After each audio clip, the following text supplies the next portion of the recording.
Olá pessoal, sejam bem-vindos, sejam bem-vindas ao Cinematório Café Entrevista. Eu sou Renato Silveira e neste episódio eu converso com a diretora Cristiane Oliveira sobre o filme A Primeira Morte de Joana. Ai! Tu já beijou? Vencedor de 11 prêmios nos mais de 40 festivais pelos quais passou, entre eles os de melhor filme pelo júri da crítica, melhor fotografia e melhor montagem no Festival de Gramado, A Primeira Morte de Joana é uma história de amadurecimento feminina. A protagonista é Joana, uma adolescente de 13 anos que quer descobrir por que a sua tia-avó morreu aos 70 anos sem nunca ter namorado alguém. Vivendo em uma comunidade próxima a uma usina eólica no sul do Brasil, Joana parece querer descobrir o segredo da tia para entender o que ocorre com ela mesma. E isso acaba refletindo também na relação com sua melhor amiga. Ela apareceu na escola hoje?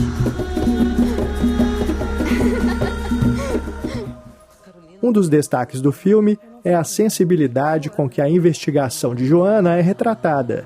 Isso pode ser percebido na ótima atuação da atriz Letícia Kakpersky e também no modo como Cristiane Oliveira dirige, dando atenção especial aos detalhes, aos enquadramentos e ao ritmo da narrativa. Na entrevista, a diretora compartilha conosco um pouco do processo da realização deste seu segundo longa-metragem, e fala sobre como ele se conecta com seu trabalho anterior, o também premiado Mulher do Pai, e com seu próximo filme, Até que a Música Pare. Vamos ouvir.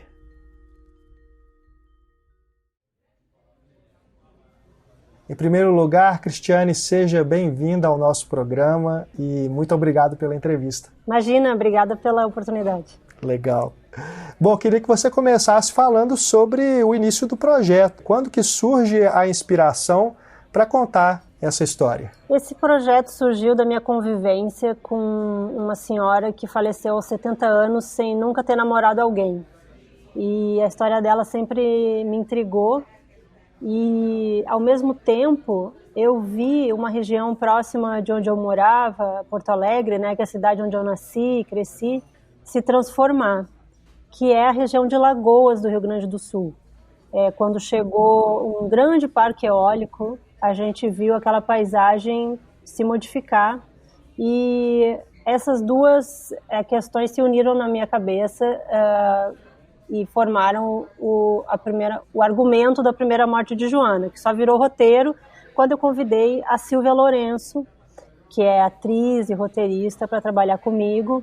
E a partir daí a gente começou a desenvolver, então, um projeto muito inspirado nas nossas experiências pessoais e de mulheres à nossa volta, assim, que nos inspiravam a escrever, em especial sobre como a gente percebe na adolescência a opressão dos afetos e como uma série de medos vão sendo criados por conta disso, assim. Então, o filme parte desse olhar adolescente, mas traz uma visão sobre 3 gerações de mulheres. Então, a Joana, né, a protagonista do filme, ela tem 13 anos e ela vai investigar por que a sua tia-avó nunca namorou ninguém, né?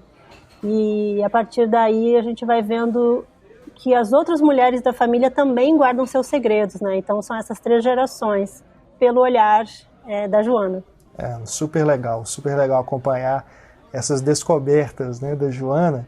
E o filme, ele aborda a sexualidade, a descoberta do desejo na adolescência, mas sem tratar esses temas como um grande mistério, né, uma grande revelação. A investigação da Joana sobre a tia-avó é também sobre ela própria, né, e me parece que ela aos poucos percebe a presença e o significado de aspectos sobre o que ela sente, né, aspectos que já estavam ali na vida dela, inclusive representados por metáforas visuais, né, a chama dentro do tronco da árvore, os cataventos.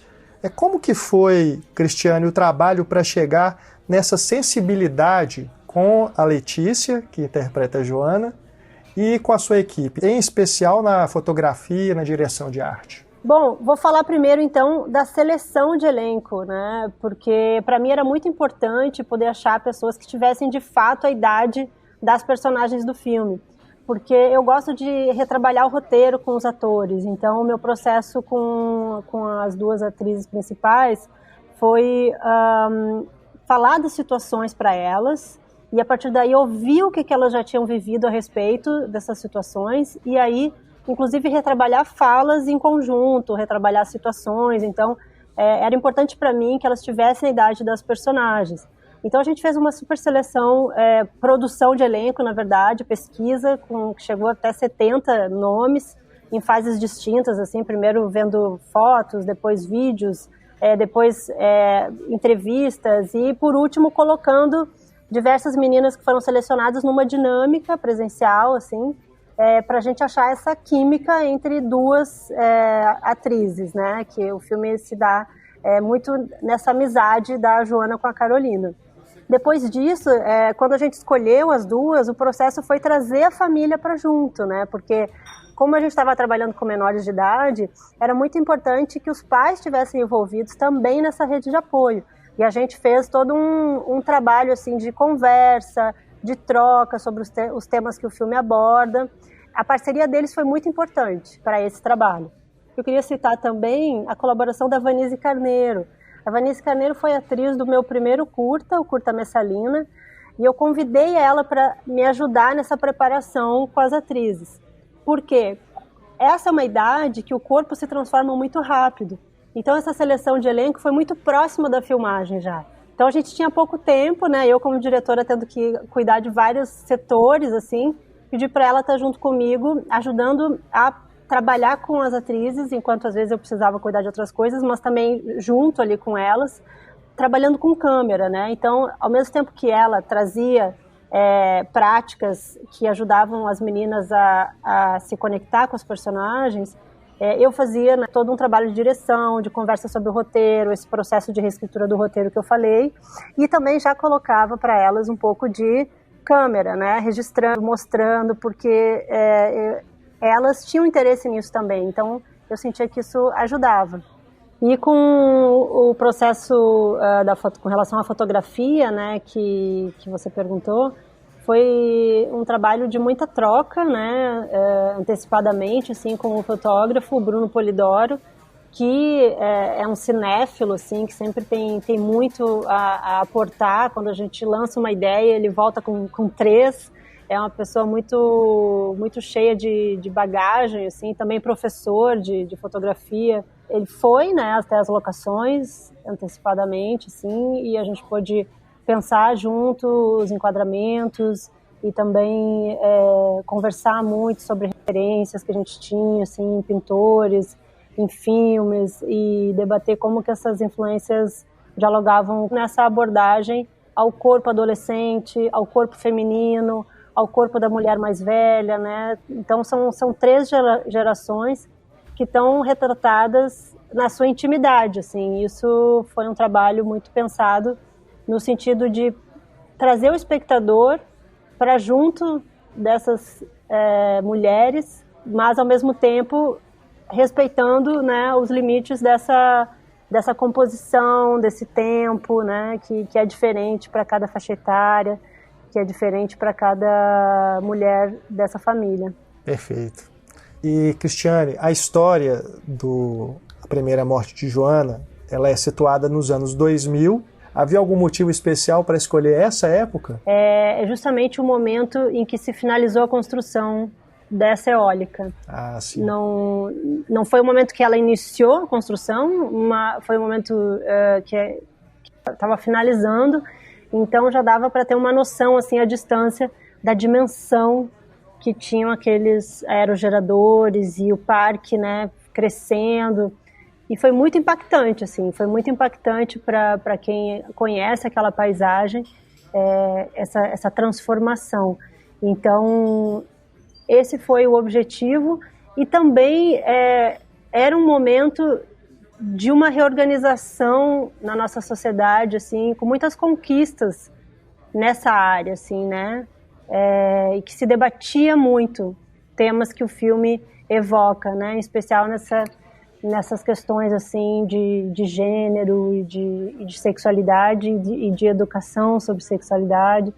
Então, eu acho que é um filme que tinha que se passar mesmo nessa época e mantive a relação histórica, né, com a paisagem, né, com a locação. Perfeito. O filme também traz a Umbanda como um elemento que faz parte da região onde mora a Joana e a família dela, além da religião católica. O que mais te interessa nessa representação, nesse aspecto da história que parece misturar culturas e vivências diferentes? A família ela tem origem germânica. Sim. E eles trouxeram a religião luterana para lá. E é uma comunidade forte que tem um trabalho de resgate da cultura de origem alemã. E o catolicismo muito presente nos elementos simbólicos da escola, né? Acho que por si só essas duas já são um conflito, né? Então o luterano surgiu, né, como uma resposta, né, à opressão do catolicismo, e a Umbanda ela traz uma ligação com a natureza muito forte, né? Então, ao mesmo tempo que as três religiões elas têm uma abordagem sobre o corpo bem diferente, enquanto é muito frequente, né, ver no catolicismo o corpo como uma ferramenta do pecado, na Umbanda a gente tem o corpo como uma ferramenta de conexão com a natureza. E a Joana, quando vê isso, ela fica muito impressionada. Então, eu encontrei esses três aspectos culturais ali nessa região e quis trazer para o filme, porque é muito forte ali, que é uma região também de comunidade quilombola. Então, esses três aspectos, né, o católico, o luterano e o afrodescendente estão muito presentes ali nessa região, né? E, em especial, a cidade do filme, que é Osório, mas os arredores também, né? Tem comunidades e a comunidade quilombola que eu mencionei. Uhum. É uma amostra do sincretismo que a gente tem no nosso país, né? É verdade. Então, acho que está bem nítido ali. Cristiane, tanto a primeira morte de Joana quanto o seu primeiro longa, Mulher do Pai, são histórias protagonizadas por mulheres na adolescência que lidam com sentimentos complexos. O seu próximo longa, Até que a Música Pare, é protagonizado por adultos, mas há temas em comum, né, com esses dois: a perda, o luto, as relações familiares. Queria que você falasse um pouco sobre os filmes se conectarem dessa forma. É algo natural e espontâneo do seu processo criativo, ou é uma decisão bastante consciente trazer esses temas recorrentes? As três histórias, elas surgiram de fontes bem distintas, num mesmo momento quase, e cada uma teve o seu processo de desenvolvimento. Mulher do Pai, né, acabou se desenvolvendo primeiro, o Joana em segundo, e o terceiro agora que eu estou finalizando. Eu me dei conta depois que eu escrevi, como eles formam uma trilogia que tem como base principal não só o protagonismo feminino, mas a influência dessas três colonizações no nosso estado, né? Mulher do Pai, a espanhola, né, o filme se passa na fronteira com o Uruguai. O Joana, a colonização germânica, e o Até que a Música Pare, a italiana, que ele se passa na Serra. E os três abordam a família a partir de um ponto de luto, né? A partir de uma situação inicial de luto. E na verdade, é muito curioso, porque eles vieram de situações distintas, né? O que estimulou cada um foi outro aspecto, e acabaram se desenrolando como se eu quisesse aprofundar, né, cada vez mais o reconhecimento de onde eu vim e aspectos distintos, na verdade, da estrutura família, né? porque todos esses elementos, eles acabam se encontrando na estrutura, né, no simbolismo, né, também da família. E agora, fazendo, né, a volta pro Joana, ela me deu a oportunidade de aprofundar esse olhar sobre a nossa dificuldade de entender o recorte de gênero, né, de entender a opressão de gênero, porque a gente costuma falar, né, da mulher, mas a mulher ela é muito diversa, né, e se a gente consegue olhar por esses recortes, né, de idade, de origem, de religião ou classe social, a gente vai percebendo como cada uma tem a sua luta.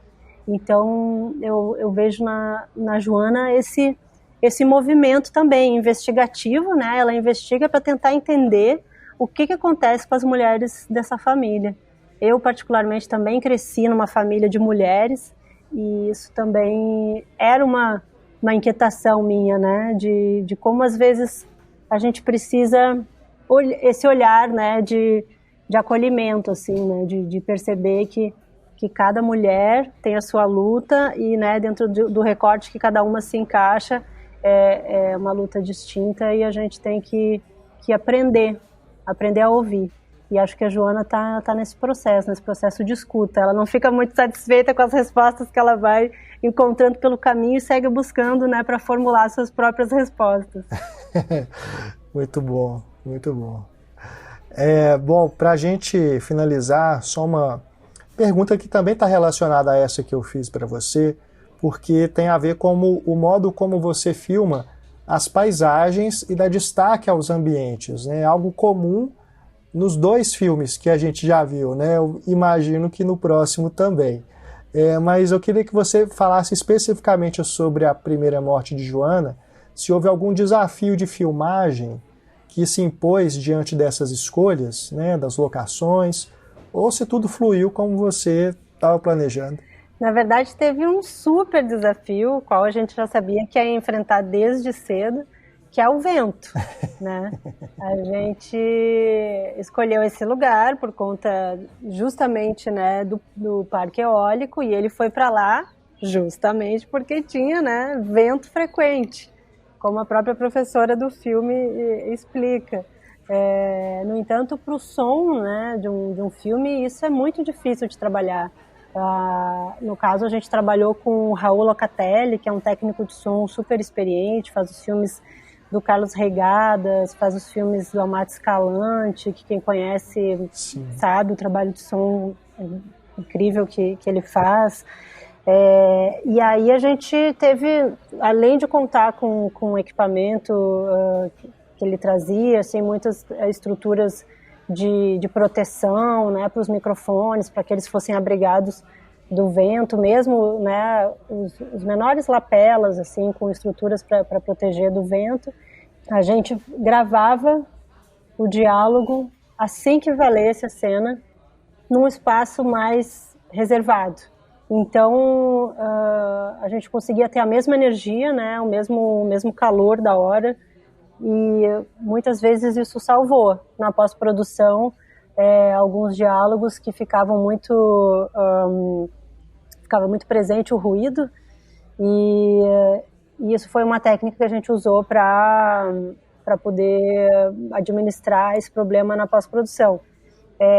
O auxílio do figurino também, né, contar com figurino para, por exemplo, ter tops embaixo das roupas que pudessem ser uma camada a mais de proteção para os lapelas, né, que são microfones super pequenos que ficam presos ao corpo dos atores.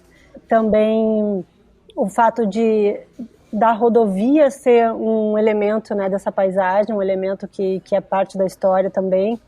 A casa da Joana é na beira de uma rodovia. O ruído dos carros também, né, estava sempre muito presente. Então foi sempre uma negociação, né, assim, um equilíbrio entre assumir o que a gente tinha de fato na filmagem e tentar limpar o máximo para ter as vozes limpas e poder agregar esses ruídos depois em pós-produção, né? Então teve todo um trabalho de construção da Effects Filmes, o estúdio que fez o desenho de som do filme, para criar esses ambientes com esses ventos lindos, né, que a gente ouve no filme posteriormente, porque se a gente captasse eles já, né, na filmagem, seria impossível ter a voz, né, com a clareza que elas têm.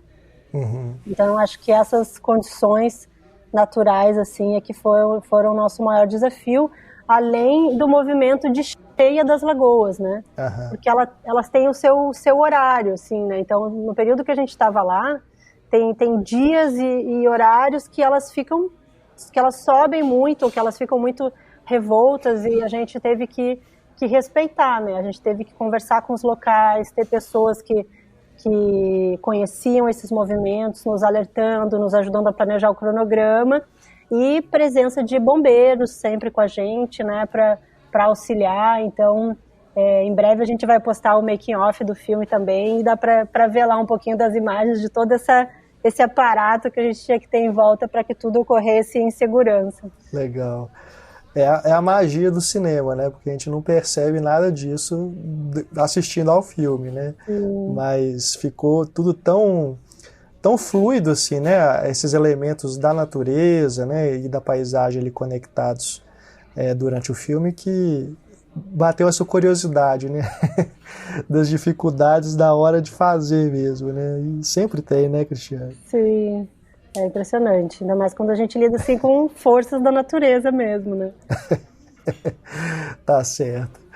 Bom, Cristiane, parabéns pelo filme, viu? Aliás, pelos filmes, gosto muito do seu trabalho, são filmes que têm uma sensibilidade que me comovem, me agradam muito, tem um ritmo, né, que a gente fica junto ali das personagens, vai conhecendo elas nesses silêncios também, né, que você trabalha. Então, assim, eu desejo uma trajetória de sucesso para este filme agora, né, A Primeira Morte de Joana, que está sendo lançado nos cinemas, e aguardamos aí ansiosos para ver o seu próximo trabalho. Obrigada, que bom te ouvir também. Muito obrigado pela conversa, viu? E até mais. Até mais.